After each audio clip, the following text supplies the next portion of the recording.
All right, so it's been about 2.5 weeks since USPA Ultranats, and we got a lot to talk about.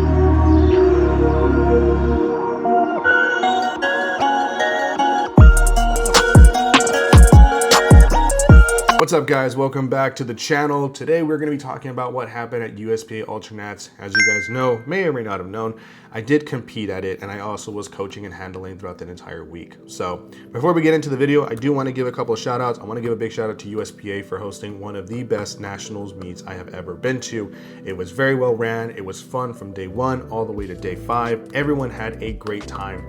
A lot of people were even sad that they weren't there to compete or weren't there present at Ultranats. And you know, guys, there's always next year. I hear it's gonna be in Orlando next year. So be on the lookout for that if you're interested in competing in nationals for USPA next year. And having been with USPA for quite a while, it was honestly a very surreal experience. I would say that they are my home federation because I've competed with mostly USPA for the last like 10 years. And I've seen their growth since I first started to now, and it's been really great. Getting very close to a lot of the referees and everything, the spotters and loaders and everyone. Like the community as a whole has been very, very supportive and really awesome. And there was even a banner with my face on it. It was really, really surreal and crazy. So really good job, USPA. Like that was awesome. The other person I wanted to give a big shout out to is my coach. Before we go into it, Keith Valeros, I love you. Like, I would not have been able to get this far without you. Since hiring you as my coach, you are probably one of the most, if not the most impactful people that I've ever come across. So I love you so much. You're my brother, and I'm very honored that you still keep me around as your client, even though I choke at the end, which we'll get into at the very end. I'm sorry. Again, we'll get into it. I also want to give a big shout out to all of you guys that are watching this video. I know my YouTube doesn't really get as much traction as the other social media platforms, but it was very surreal for me to have met a lot of you. And I'm talking about hundreds of people that I have met. I'm not a very social person outside of powerlifting. So for me, it's very awkward, and I'm sorry if I was awkward to anyone, but I don't know how to perceive any of this. Like, this is surreal to me. I just like making videos, and to meet all of you is a blessing. It's an honor. It's humbling. And I love you guys so much for showing so much support. So big shout out to you guys. I really, really love you for giving me this opportunity to even have a platform or platforms. So please, like, if you guys see me at a meet, please come say hi. I'm a hugger. I'm warning y'all now. I give hugs. I'm sorry. I like hugs. If you don't like hugs, I'm sorry. But, well, fist bump, I guess. I don't know. Anyways, so without further ado, let's get into the actual video. So we'll start off with, what do I got here? Prep. So overall, this was probably my best prep I've ever had. The numbers tracked beautifully. I didn't have any injuries, which was great because I did have some issues with my pec and my back, my prep prior. So I've always had some level of adversity going into every single prep. So I'm glad that this one was very smooth because if you guys have ever had an injury, it can be very debilitating, both physically and mentally. And being able to just go into this nationals, I would say unscathed relatively, it definitely made me very happy. And one of the things that I walked into this meet with is a sense of gratitude that I get to do this, because I went to nationals in 2024 and it was a god-awful experience, but that was my own fault for having to cut 20 pounds and almost bombing out, having one of the worst performances I've ever had. And it made me really hate, I wouldn't say hate, I would say it really killed my love for the sport. And it was my own fault. And I had a friend give me some really, really needed perspective. And I'm really grateful for her for that, because it changed the way that I approach training and powerlifting and the journey as a whole. Because there are some people that cannot do this for whatever reason, injuries, life circumstances, whatever the case may be. And we get to do this. We get to compete in powerlifting. We get to do whatever sport we choose to do. So having that sense of gratitude really changed the way that I was gonna go into this prep. And every single day I was grateful. I was grateful for the fails. I was grateful for the PRs. I was grateful for my friends, for every opportunity that came my way. And I think as soon as you change that mentality, it makes the biggest difference. So prep was awesome. And I don't really have much to say on it. I owe a lot of that to my coach and my friend Richard Castro. Yeah, I'm giving you a shout out, buddy. because both of them played a really big part in helping me pace my prep. And having a training partner like that definitely pushed me in the right direction. So I cannot extend how much gratitude I have for you, Richard. So thank you, buddy. I appreciate you. I love you. Now, let's go into the week of the meet. So from day 1 to day 5, USPA Ultranats was a freaking party. It was awesome. The energy was high. The warm-up area was awesome. It was really big, so there was a lot of space between all the platforms and racks, and never felt clustered, which was really cool. Because typically when you go to powerlifting meets and you have a very cluttered warm-up area, it's a pain in the ass. And having that many athletes definitely can make it very difficult. But USPA did a really good job of pacing that out. There was plenty of room for people to lay down, plenty of room for people to just chill and warm up and everything. So, and shout out, I would say semi shout out to the Hilton, and I'll explain why in a second, because they were providing water and refreshments for a lot of the athletes, which was really awesome. But $50 parking per day, Hilton, be better. That was highway robbery. Anyways, the week of the meet though, overall, was really awesome. Referees did amazing. Shout out to the referees, shout out to the spotters and loaders, big shout out to the spotters and loaders, and just everyone as a whole. Everyone did great. The media team killed it. Media team, oh my God, media team killed it. So Carl, Corey, Moose, Takeover, Zero Dark 30, all of you guys did amazing. So big shout out to the media team. This would be just a big old shout out video. So yeah, it was awesome. So all the athletes did great. Congratulations to everyone who won at Ultranats. You guys did great. So let's go into the day/morning of the meet. So to rewind for a second, because my girlfriend loves when I do that, she told me, don't yell, because I have a tendency to get very overly excited at powerlifting meets, and I tend to yell. What happens is when I yell, it'll trigger a sore throat, and that will trigger a head cold every single time without fail, every single time. So I tried my best. I tried. But my sister was competing on Thursday, and I'm competing Saturday. And so obviously I'm gonna cheer my sister on. I'm her coach, I'm her handler, and I'm very rowdy. So to get her out of her head, I have to be louder than her own thoughts. And she did great. My other client, Karina, did great. You guys are awesome. And I walked away with a little bit of a sore throat, and then I didn't say anything. And then Friday, I was also there because I had to weigh in. One of my buddies, Richard, was competing, and yeah, I definitely wasn't feeling 100%, but we had to work with what we got. One of the things I did differently though is I was very meticulous about how I was refueling myself getting ready for a powerlifting meet. Really quickly, a lot of people tend to mess this up because they'll overindulge in high greasy foods or higher calorie foods rather than focusing carbohydrates on electrolytes and hydration to get you ready for the meet, right? So my goal was to hit at least 1,000 grams of carbs that day. And so I was sitting there when my buddy was competing, downing a thing of orange juice, waffles with syrup, what else? Cream of rice, honey sandwiches, cookie butter sandwiches, a bunch of other things. Anything that had carbohydrates, sugars, anything that would fuel me up. And it worked. I felt the best I ever did going into a meet. And going into the day of though, I got sick the day of. I did end up getting a head cold. I woke up congested out of my mind. I did not feel good. My body was not feeling good. I felt not weak. I felt strong, but weak at the same time. Really exhausted. And I did a nasal rinse, heavy medication, Sudafed and caffeine saved the day along with Tylenol, or was it Advil? Whatever, acetaminophen, whatever. And yeah, so we were sick the day of. My coach was pissed, and we just had to run a Michael Jordan flu game. Sometimes this is what you got to do. So yeah, I really hate myself for that.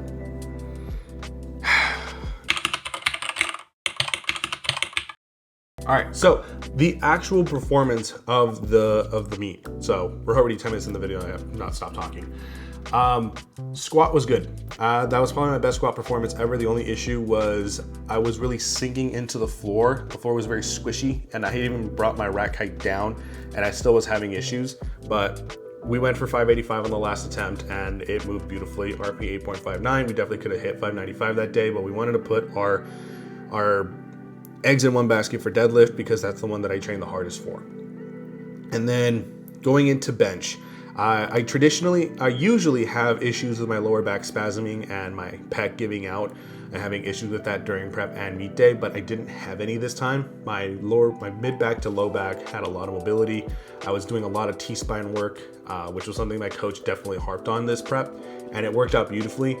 And so we ended up hitting a 391 pound bench, which is a meet PR. I hit it in training as well. So we matched the training PR on the platform, making it move even faster on the platform. So we definitely had a shot to hit 396, maybe 402, right? But we'll hit that very soon, hopefully, but I'm happy with that, right? So bench was awesome. And then we go to deadlift. Now, for those who don't know, I have a love-hate relationship with deadlift. It's my strongest lift, but it's also the one that has given me the most issues. I had battled trying to get a 600 pound deadlift for so long. I finally did. And then we ended up hitting a 300 kilo deadlift in prep. Now, my coach was very shocked because he didn't know what to do because we had never hit 640 or 650 before the 300 kilos. I went straight from 628 to 661 in the span of a week. And that was because I had paced for like 3 months leading into it. I knew that the end goal was to hit a 300 kilo deadlift in prep, making it move at an 8.5, 3 weeks out from the meet. And that's exactly what we did. And getting to the meet, I didn't account for the whole week of being at the meet, which I know, stupid of me, but I gotta be there for my friends. And actually getting sick the day of the meet, right? We didn't account for any of that. So we just had to take what the day gives us, except deadlift was on fire. Opened up at 585 pounds, and only issue I had there was because of the divot on the floor, I kind of got pitched forward a little bit, but I was able to recover it, so no downward motion. And then luckily, my buddy Richard, shout out to him again, for having them move the bar back so that way we're able to be on a more flat surface. So I went for 622 on the second attempt, which is 6 pounds under my all-time best, or my meet best, I'm sorry. And then that moved an RP 6.5. Here's where being not so smart played in. We all knew that we wanted to go for 300 kilo, but I was so hyped and I was so, whatever by that point that I said 305. That's 10 pounds over what my best was. I hadn't even secured 300 kilos on the platform yet. So this is what happened.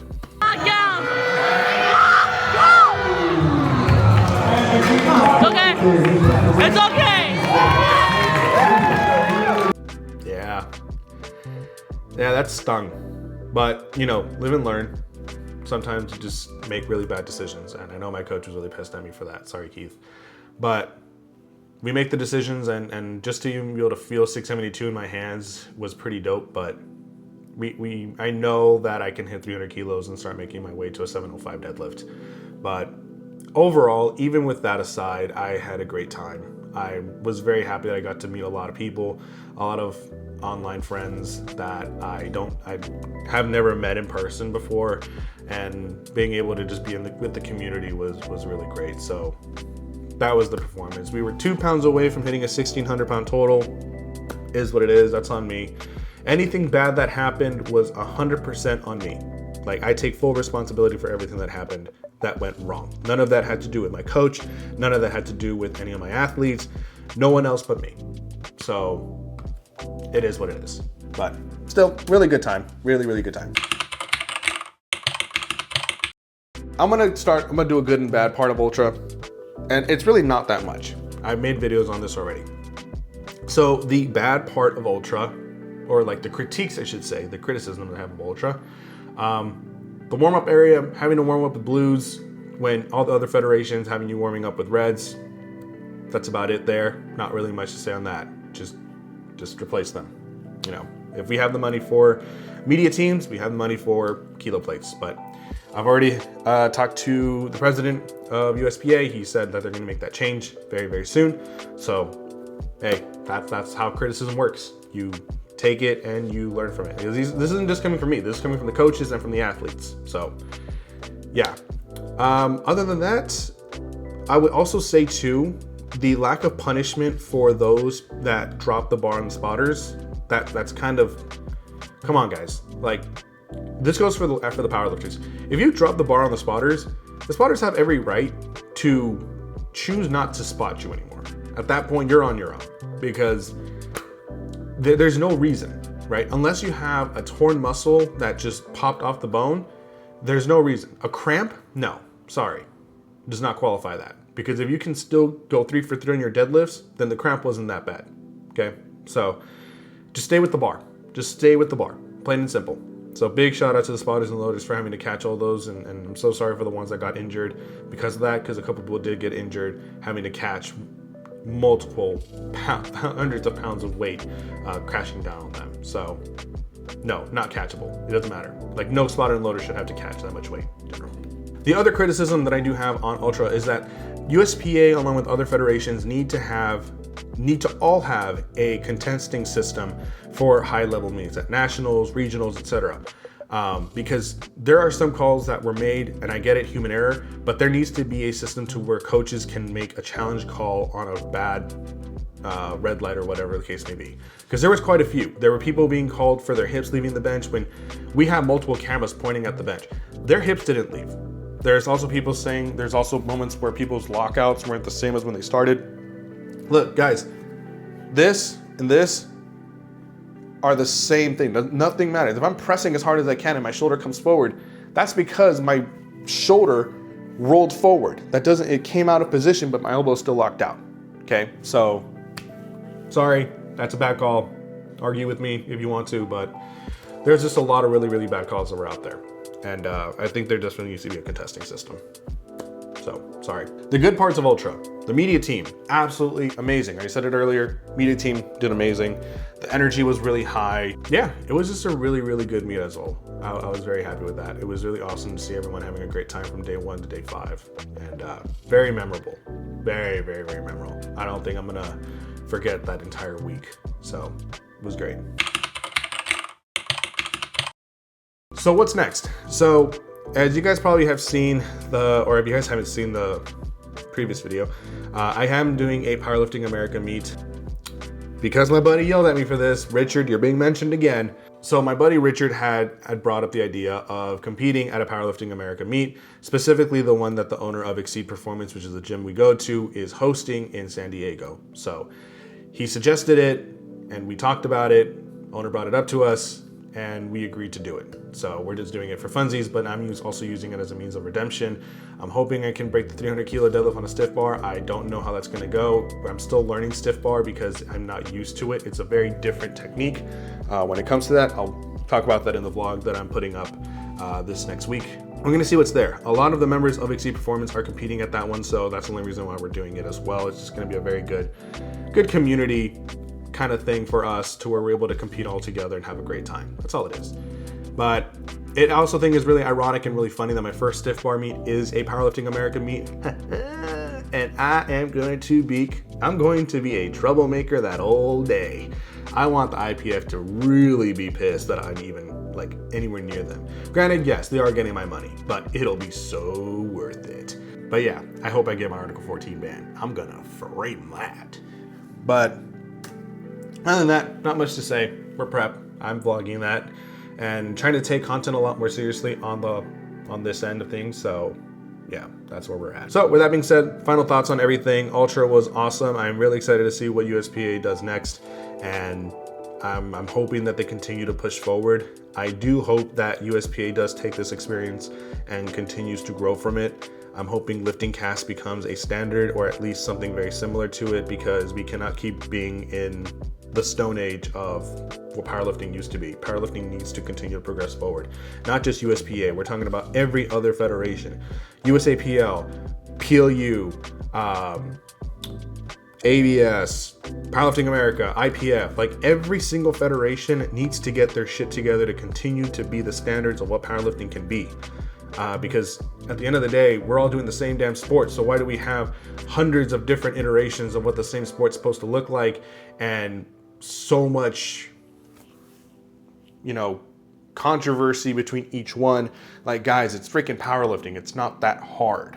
Like, why? IPF, I'm talking to you specifically. Get it together. But anyways, moving forward, I'm going to be focusing a lot more on the YouTube side of things. So I might be posting a little bit less on the other social media platforms, but I'm still gonna be posting because it is part of my job. And we'll see where things go from there, okay? So the YouTube side will hopefully be a lot more of like my day-to-day and a little more into my training. I'm still figuring out this new camera that we got, which I'm really loving, the Osmo Pocket. Really just amazing camera. But we'll see how things go from there. So with that being said, guys, thank you guys for staying for this long video of me just talking to a camera. But I love you guys so much. Thank you all for so much support.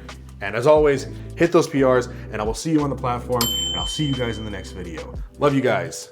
Oh, and like, comment, subscribe, please. Love you.